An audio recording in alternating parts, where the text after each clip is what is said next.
O entrevistado de hoje do Na Real da TV é o cientista político e diretor da Augurium Consultoria, Bolívar Lamounier. Bolívar, mais uma vez, obrigado por aceitar o nosso convite para a gente conversar. Um grande prazer, uma alegria muito grande. Boa tarde a todos os ouvintes e telespectadores. Não é? Eu chamaria de net-espectadores. Net-espectadores.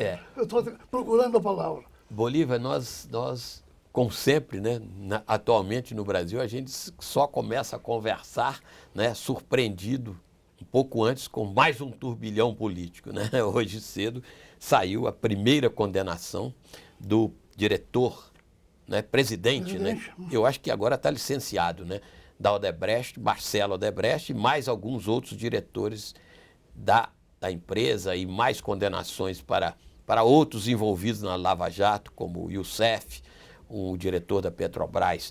E Marcelo, 9 anos e alguns meses, 4 meses. 19 anos. 19 anos.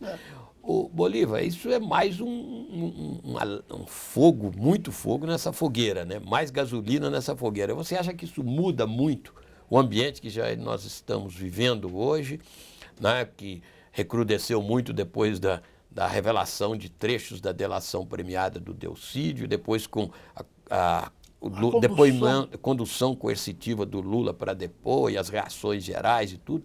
Você acha que muda muito a partir disso ou apenas o clima fica mais tenso e a crise política fica mais grave? Eu acho que nós estamos vendo um processo de aceleração, né?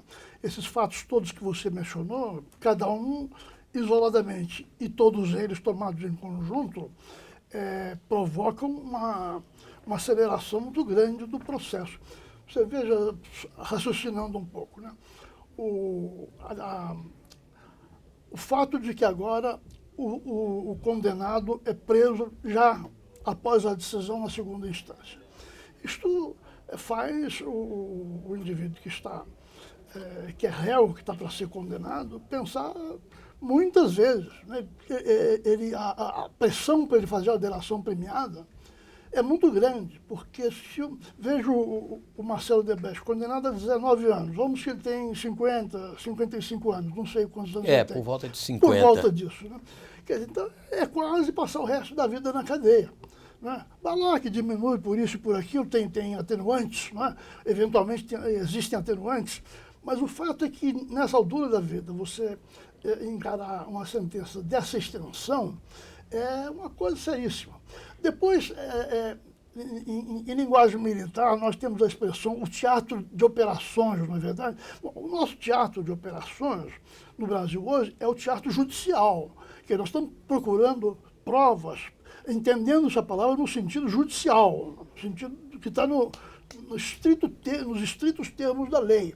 Para o Brasil, 90% desses crimes são óbvios, né? No Brasil não acredita que o Lula não é proprietário de Atibaia. Para o Brasil, para a maioria do Brasil, são fatos já para lá de claros, né? Então você soma a aceleração do processo da área judicial, que vem por vários caminhos, né? Você soma isso com a opinião já quase unânime do Brasil a respeito disso. Está mais do que configurada a existência de uma organização criminosa, né, envolvendo empreiteiros, políticos, o governo Lula, o governo Dilma, etc. Você soma tudo isso, então, nós estamos, evidentemente, caminhando para uma situação que precisa de um desfecho rápido. Então, aí começamos a olhar o lado político. Também estamos assistindo a uma aceleração muito grande. A Dilma está ficando sozinha no palácio, ela está conversando com o espelho, né? Porque os partidos, mesmo os partidos de esquerda, não se manifestaram, né? Os mais à esquerda, os sindicatos mais à esquerda, teoricamente iriam até para a rua defendê-la, principalmente defender o Lula depois da sexta-feira. Mas eles estão contra o ajuste também fiscal. Quer dizer, eles não vão para a vivos. rua para defender o governo, né? Para defender pessoas, né? Defender pessoas. Portanto, estão numa situação de ambiguidade também. E, por último, mas não menos importante, o PMDB, que está visivelmente mudando de posição, né? Nós temos aí os estados do Sul já por escrito, né? Já passado em cartório, uma declaração dura dizendo que o partido deve romper com o governo e apoiar o processo de impeachment. Portanto, nós estamos caminhando, a situação está se afunilando, né? E nós precisamos de um desfecho. Porque se não houver um desfecho rápido, quando eu digo desfecho rápido, eu digo renúncia, entende? Porque o próprio impeachment é muito demorado. Se nós não tivermos um desfecho rápido e uma solução política aceitável, o dano para a economia vai chegar a 2 trilhões. A revista Veja fez uma estimativa, poucos dias atrás, de 1 trilhão e 700 bilhões. É o custo, assim, estimável, é o custo Dilma. Então, isso não pode continuar. Agora, o Bolívar, há uma saída, a possibilidade de uma saída com Dilma, ou seja, sem renúncia, sem o impeachment, que demoraria muito, sem o TSE, que a cassação também demoraria muito, uma saída com Dilma, que se diz, nós precisamos de uma saída urgente. Há uma saída com ela, a possibilidade de uma saída com ela, dela propor alguma coisa? Eu diria taxativamente não. Ela não tem apoio político. Ela não tem credibilidade como autoridade pública. Ela já fez um curso tão sinuoso que ela perdeu toda a credibilidade. E, por último e mais importante, ela não tem estatura pública, estatura política para fazer uma convocação. Eu quero você e você como ministros, vamos formar um outro governo. Ela não tem estatura para isso. Você lembra que o Collor, quando fez uma tentativa de formar um novo ministério, ele fez um belo ministério. Ele não sustentou o ministério, mas fez. Por causa do irmão, né? Por causa do que veio pelo lado da família. Mas ele fez um belo ministério, porque ele tinha ainda credibilidade suficiente, ele tinha um capital ali guardado para uma emergência. Ela não tem. Não tem, por que não tem? Porque nunca teve. Ela nunca foi política, ela não ganhou por si mesma uma eleição. E, principalmente, ela nunca teve uma ideia a respeito do Brasil. Nenhuma. O Collor, podemos dizer o que quiser, você subiu com uma plataforma liberalizante muito consistente, né? E fez algumas coisas muito importantes para o Brasil. Agora, a Dilma, evidentemente, é desprovida de ideias próprias. Ela subiu como se diz coloquialmente, como poste do Lula. Que ajuste fiscal que ela queria, ela não sabe que ajuste fiscal que ela quer. Ela entende que ajuste precisa de mais dinheiro, mais impostos. Fora daí, ela não entende nada, ela não tem ideia nenhuma agenda a respeito do Brasil. Não tem capacidade nem lastro político. E perdeu aquela estatura, volto ao meu tema, a estatura própria do cargo. Mesmo essa ela perdeu. Agora, Bolívar, digamos, mesmo que ela tivesse um estalo de Vieira, digamos assim, e quisesse fazer alguma mudança, o partido no qual ela se apoia não deixaria. Já praticamente abandonou também, né? O PT tem uma eleição municipal daqui a pouco, eles tentam preservar o que eles chamam o legado social da legenda, eles acham que tem que deram uma contribuição substancial ao país, que não é parecida com a que a Dilma, gostando ou não, terá que fazer para equilibrar as finanças. Ela tem que fazer um ajuste, né? Portanto, o apoio do PT ela não terá, né? Ela não era petista, vamos lembrar isso também. Ela não era petista. A origem dela é PDT. Exatamente, ela não tem sequer a biografia petista. Portanto, Zé Márcio, eu acho que ela é um ser minguante. Ela vai chegar a quase zero, né? Se tudo prosseguir dessa forma. Por isso é que eu digo que nós temos que chegar rapidamente a uma solução, ou vamos ter uma casa mal assombrada em Brasília. O Palácio do Planalto vai virar uma casa mal assombrada, habitada por uma senhora que mal pode falar. Se ela for falar no Jornal Nacional, tem panelaço. Se ela for a qualquer lugar em que não haja mortadela, ela será vaiada. E assim por diante. Não há mais condições de governar. Agora, fazendo contraponto, a simples saída dela, digamos, trará uma solução, trará um caminho, porque dependendo de como for feita, pode haver problemas. Quer dizer, digamos, a solução de renúncia, digamos, ou impeachment, que seriam as duas mais prováveis, que do TSE não demora demais, levaria o PMDB ao poder, Michel Temer. Isso aí é confiável? Não, veja, eu acho que aí nós temos que olhar dois fatores. Que é, primeiro, É preciso que seja um arranjo político aceitável, com uma razoável consistência. Não é? O nome do Michel Temer, eu acho que não agrada a todo mundo, mas também não desagrada a todo mundo. É plausível. Né? O Itamar não agradava a todo mundo quando o Collor caiu. Né? Então é preciso aí dar um crédito de confiança. Eu diria que é mais para bem do que para mal. O segundo fator é que o impacto econômico é imediato. Você vê a notícia de que o Lula estava sob condução coercitiva, fez o dólar subir, fez o dólar cair e a bolsa subir. Quer dizer, a resposta econômica é imediata. A economia está esperando uma notícia nesta direção. Não é? Qualquer coisa que signifique que vai mudar, que vai mexer no tabuleiro, a economia responde positivamente. Por razões óbvias, porque já se convenceu, como eu também já estou convencido há muito tempo, de que não há solução com Dilma. Não é? Isso não há. Uma solução com Lula e PT já é muito difícil. Agora, com Dilma, Lula e PT, é praticamente impossível. Agora, para lembrar os dois momentos assim mais críticos que nós vivemos nos últimos anos, Fernando Collor de Mello, né, e o período Itamar, a entrada de Itamar, essa fase. Naquela época, bem ou mal, havia pessoas capazes de compor um arranjo político. Sem dúvida. Não é isso? E compuseram. Né? Exatamente. Primeiro empurraram o Itamar, quando viram que ele não ficava, ajudaram a empurrar, quando viram que o Collor não dava para segurar mais, ajudaram a empurrar ele para o lugar que ele tinha se puxado, ou que ele tinha se atirado, não é isso? E depois, para ajudar o meio complicado, honesto, sério, mas muito complicado, Itamar Franco, né? Figura difícil. Né? Claro. Pois bem, há agora esse grupo, esse pessoal capaz desse arranjo político. Ninguém está vendo isso. Esse é o que me parece uma grande discussão, não está vendo isso. Sem dúvida, você tem toda a razão. Eu acho que o círculo de lideranças, né, do meio político, um pouco para fora do meio político hoje, escasseou muito. Né? Nós temos muito menos nomes para realmente desempenhar, protagonizar uma saída como gente de primeiro plano. Eu acho que isso é um fator complicador, realmente.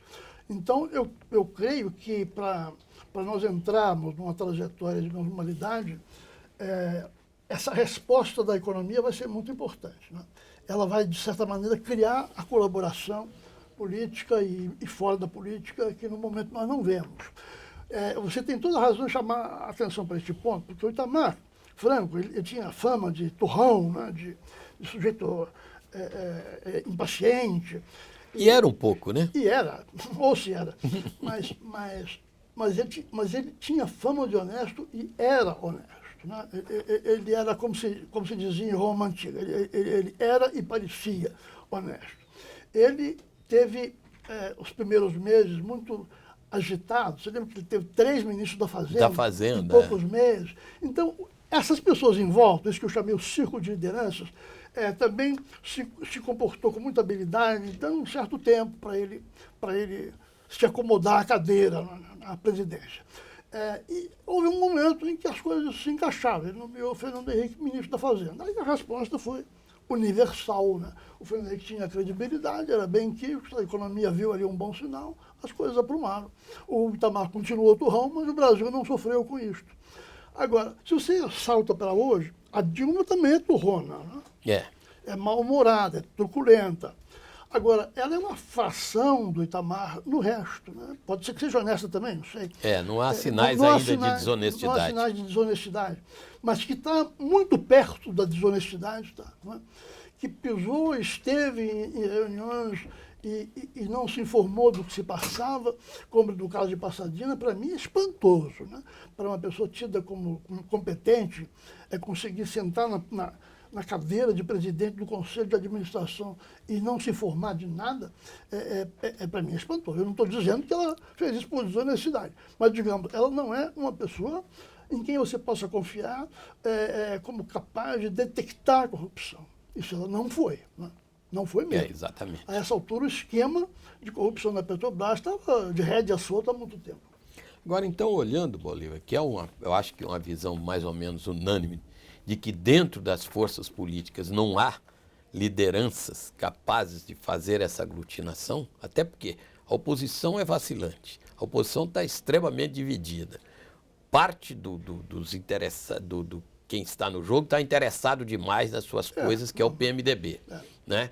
Esses grupos vão enfrentar o PT no que ele melhor sabe fazer, que é ser oposição. Então, por aí a coisa parece complicada.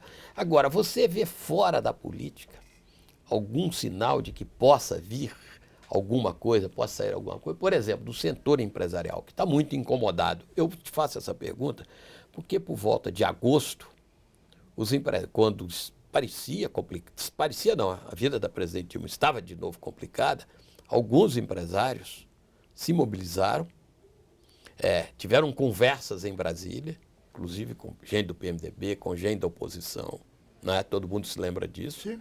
Né? E ofereceram a ela a oportunidade talvez de fazer essa coordenação política, e ela ou não percebeu, ou não teve o amparo do partido dela, né? Agora eu pergunto, você vê a possibilidade desse grupo empresarial, não vamos citar nomes, se mobilizar novamente? Para exatamente oferecer alguma saída e ajudar nessa saída? Bom, vamos dizer assim, o empresariado como categoria é fundamental. Ele tem que se apresentar para jogar. Né? Ele não pode se esconder na ponta esquerda.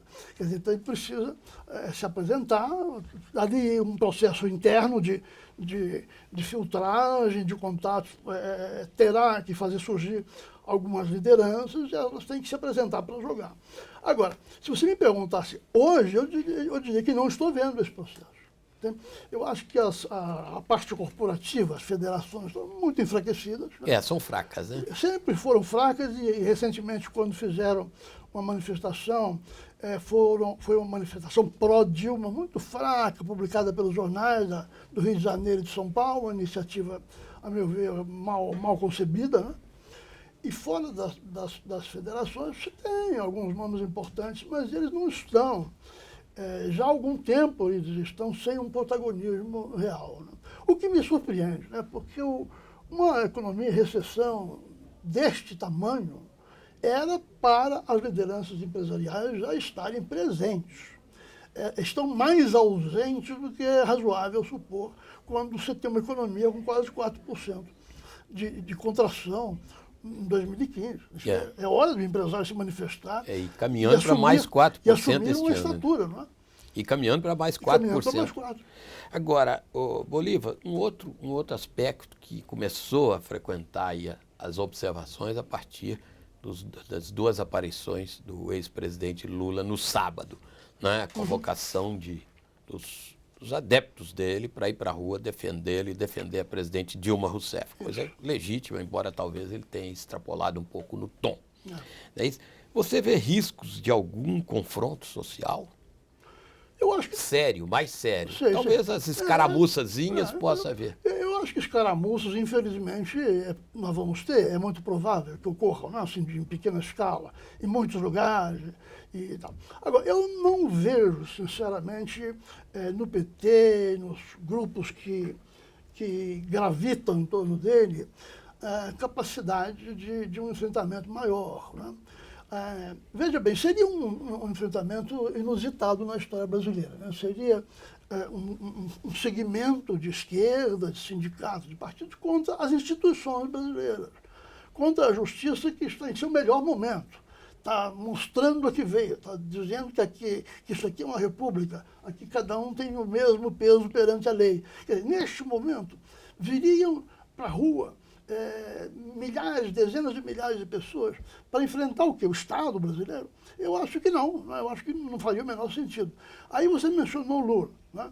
Eu acho que cabe uma nota sobre o Lula. O Lula, na sexta-feira, a meu ver, se comportou de uma maneira inadequada. Eu entendo perfeitamente que ele estivesse com raiva, chateado, magoado, mas ele sabe que em outros países isso acontece. Né? O Sarkozy também passou por isso, a filha do rei da Espanha.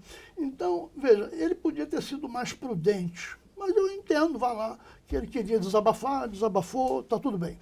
Agora não, hoje já nós estamos na semana seguinte, espero que ele tenha colocado a cabeça no travesseiro e olhado o papel dele no Brasil e na história brasileira, não é? Porque ele é uma liderança importante. Se ele fizer uma convocação imprudente de confronto, ele pode criar no país um problema que não está dado, que não está sobre a mesa.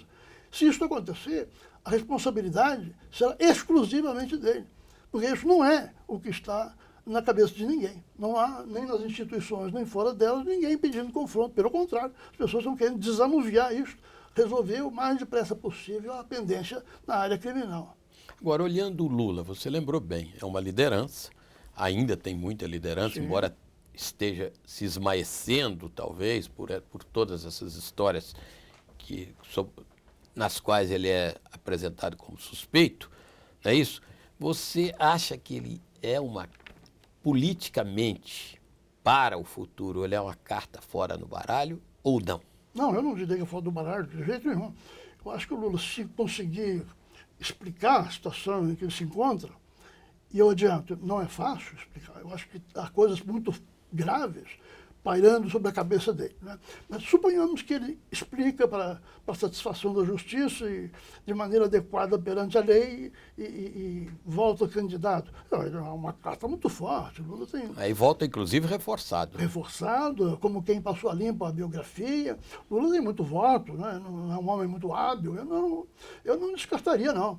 Agora, acho que há um ponto que eu já mencionei, mas esse ponto eu quero martelar. O Lula tem vários defeitos entre as qualidades que ele tem. O pior defeito talvez seja este. Ele não sabe o que é uma república, né? Ele não sabe que numa república os indivíduos têm os mesmos direitos, né? Se eu tivesse um imóvel numa situação confusa, como aquela do apartamento lá no Guarujá, a justiça ia no meu pé, e eu não ia poder convocar uma multidão para me defender. Não é? Eu sou uma pessoa física, eu não sou político. Quer dizer, ele então não pode imaginar que por ter sido presidente da República, ele é mais igual do que os outros. Não, ele é igual como os outros. É assim que é uma república. Agora, Bolívar, Ele não tem sequer foro privilegiado, ele não tem cargo nenhum. Agora, a relação Lula-Dilma, ela estava esgarçada, claramente esgarçada. Aí parece que, ou pelo menos aparentemente, houve uma retomada positiva para os dois desta relação a partir um pouco da divulgação de trechos da delação premiada, ainda não homologada, do senador Delcídio do Amaral, também não desmentida, né? E depois dos episódios que envolveram o ex-presidente no fim de semana. A partir daí, a interpretação é que eles se reaproximaram. Você acha que essa reaproximação ela é duradoura, olhando os interesses dos dois, e isto pode assegurar uma sobrevivência à presidente Dilma Rousseff? Sinceramente, eu tenho muitas dúvidas. Eu tendo a não crer nisto, né? Eu acho que a Dilma se solidarizou com ele, inclusive irregularmente, né? Inclusive usando o patrimônio público, né? O aparato público do governo para ir a São Bernardo. Acho uma coisa absolutamente descabida. Devia ter ido como pessoa física. Mas, suponhamos, eu acho que a reação dela foi, de um lado, humana, solidariedade, de outro lado, querer melhorar um pouco a imagem dela junto ao PT, aos grupos de esquerda, onde o desgaste dela é notório, né? Terceiro, e mais importante, ela seguramente viu que o Lula desgastado, o Lula preso, significa para ela a perda do avalista do governo dela, né? Porque não há outro nome que avalize o governo dela como um político individual. Esse avalista, se existe, é o Lula, né? Sem dúvida alguma. Então, o Lula, fora do baralho, significa que ela, mais do que nunca, está sozinha, né? Lá sentada na poltrona do Palácio do Planalto. O Lula, por seu lado, acho que se aproxima dela com o pé atrás, porque o Lula sabe que ela não sabe direito onde vai na política econômica, mas ele já percebeu que o que ele quer, ela não vai fazer, que é fazer o Nelson Barbosa voltar ao populismo, né? Abre o crédito aí, abre a torneira, vamos fazer um voo de galinha para eu chegar à presidência em 2018. Isso eu acho que ela não vai fazer, porque seria, primeiro, uma falta de responsabilidade inacreditável. E uma coisa sem nexo, porque se for, não chegaria a 2018. Você veja que no próprio PT surgiu a tese absolutamente estapafúrdia de usar as reservas, né? Para fazer a economia crescer, né? Isso tudo é populismo, né? Populismo do bom, né? Daquele latino-americano, bem irresponsável e bem desinformado em economia. Mas o Lula parece ou não entender isto, ou então entender, mas falar, vale a pena, porque para eu voltar vale qualquer coisa. Quer dizer, ele está numa trajetória de colisão com ela, né? Se ela fizer isso, ela acaba mais depressa ainda. Agora, é curioso e estranho que o Lula esteja nesta linha, porque quando ele assumiu a presidência, ele estava totalmente em outra, né? Ele percebeu a necessidade do ajuste, que hoje ele tem... Pimenta no olho dos outros, né? É refresco, né? Você veja, o Lula foi o principal personagem na derrubada, porque foi isso que aconteceu, na derrubada do Joaquim, né? O Lula foi quem colocou o Nelson Barbosa lá, por afinidade de pensamento. Volta e meia você vê informações fragmentárias de que ele está insatisfeito com o Nelson Barbosa, que acha que o Nelson está muito tímido, que podia estar fazendo mais. Mais significa mais populismo, né? Ou seja, a trajetória dele tem um objetivo, que é a eleição de 18. Né? E este roteiro, se a Dilma encampar agora, sem botar a economia minimamente em ordem, liquida de vez. Agora, Bolívar, como é que você explica, aos olhos da sociedade, esse é um fato, o fato da oposição estar ou parecer tão perdida diante deste quadro?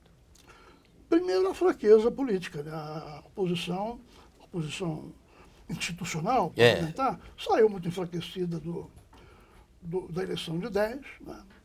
uma certa entre-safra de lideranças, né? E eu acho que isso aí é o fator principal, né? Em segundo lugar, se posicionou de uma maneira muito complicada, ficou num fogo cruzado, porque queria o impeachment, mas não queria o impeachment iniciado pelo Eduardo Cunha. Bom, você política não é como uma mesa posta para você jantar, em que você tem 10 opções de talheres, né? Você come com os talheres que estão à mesa. Ou você quer o impeachment, então você tem que aceitar que o presidente da Câmara é o Eduardo Cunha, ou você não quer o impeachment, você quer ser o Eduardo Cunha, mas você tem que decidir qual é a sua linha. E também porque ela vacilou na sua posição de oposição, né? De oposição. Errou, claro, em alguns votos que deu o ano passado. Exatamente, né? Não, e também a oposição também se enfraquece pelas suas qualidades, né? Porque qualquer que seja o governo, eu acho que o PSDB, especialmente, daria apoio a um programa de ajuste, né? Desde que fosse sério, né? Daria. Então, ele não bate de frente, não sai batendo de frente no governo por ser governo. Quer dizer, se a proposta de ajuste for razoável, ele tende a apoiar. Quer dizer, ele arca com um ônus político para cumprir esse objetivo que é ideológico, que é político. Fez isso na época do Palocci, lembra? Sim. Lá atrás, né? Apoiou o Palocci. Bom, então, é um partido que digamos, é mal talhado para a hora da crise. Né? Para a hora da crise aguda, em que você tem que tomar um lado, a polarização está crescendo. Um partido como o PSDB é ruim para essas horas. Ele não é de sair atirando à torta e à direita, que é uma qualidade, né? Mas, ao mesmo tempo, é um partido no Brasil, num país cheio de populistas, de carbonários. Ele não pode escolher os parceiros a esse ponto. Tá certo. Bolívar, muito obrigado pela entrevista. E o Na Real na TV volta na próxima terça-feira, sempre às 2 horas. Obrigado.